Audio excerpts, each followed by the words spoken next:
Hi అండి, నమస్కారం. మన ఒంగోలులో ఆధార్ సెంటర్ డైరెక్ట్గా సెంట్రల్ గవర్నమెంట్ నుంచి సెంటర్ అనేది రిలీజ్ అయిందండి. ఇది 6th ఆధార్ సెంటర్ అనమాట మనకి. సో ఇది వచ్చేసరికి మన ఒంగోలులో వచ్చింది ఫస్ట్ టైం. ఇక్కడ 9 మెంబర్స్ వర్క్ చేస్తున్నారు టీము. సో ఆధార్ అనేది త్వరగా వర్క్ జరగడానికి, అప్డేషన్కి అయినా, న్యూ కార్డ్ అయినా కానివ్వండి, ఎటువంటి వెరిఫికేషన్ ఉన్నా కానివ్వండి, మొత్తం ఇక్కడ ఈజీగా అవుతుంది. ఎందుకంటే ఇది డైరెక్ట్ సెంట్రల్ గవర్నమెంట్ నుంచి సర్వర్ ఇష్యూస్ అవి లేకుండా మనకి. అండ్ ఇది వచ్చేసరికి మనకి 6th బ్రాంచ్ అంట ఆంధ్రాలో. సో ఎటువంటి ప్రాబ్లమ్స్ ఉన్నాయి ఇక్కడ రెక్టిఫై చేస్తామని చెప్పారు. మన జిల్లా అసిస్టెంట్ కలెక్టర్ గారు ఓపెన్ చేశారు దీన్ని మార్నింగే. ఇవాళే ఓపెన్ అయింది, లైక్ June 9th ఓపెన్ అయింది. వాళ్ళ నుంచి సర్వీస్లో అవైలబుల్ ఉంటుంది. ఆన్లైన్లో బుక్ చేసుకొని టైం స్లాట్తో అయినా రావచ్చు, లేదంటే ఇక్కడికి వచ్చి టోకెన్ సిస్టమ్ తీసుకొని వెయిట్ చేయొచ్చు అనమాట.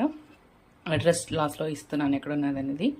ఈ సర్వీస్ ఎవరికైనా హెల్ప్ఫుల్ అవుతుంది. ఆధార్ సర్వీసెస్ కోసం బ్యాంక్స్ మనం ఇంకెక్కడ తిరగాల్సిన అవసరం కూడా డైరెక్ట్గా ఈ సెంటర్కి వచ్చేయచ్చు. ఇది వచ్చేసరికి మన మంగమూరులోని SSN కాలేజ్ ఎదురుగా కెనరా బ్యాంక్ పైన ఉంది. సో ఎవరైనా కావాలంటే విజిట్ చేయండి. ఎవరికైనా అవసరం అవుతుంది అనుకుంటే వీడియో షేర్ చేయండి. Thank you.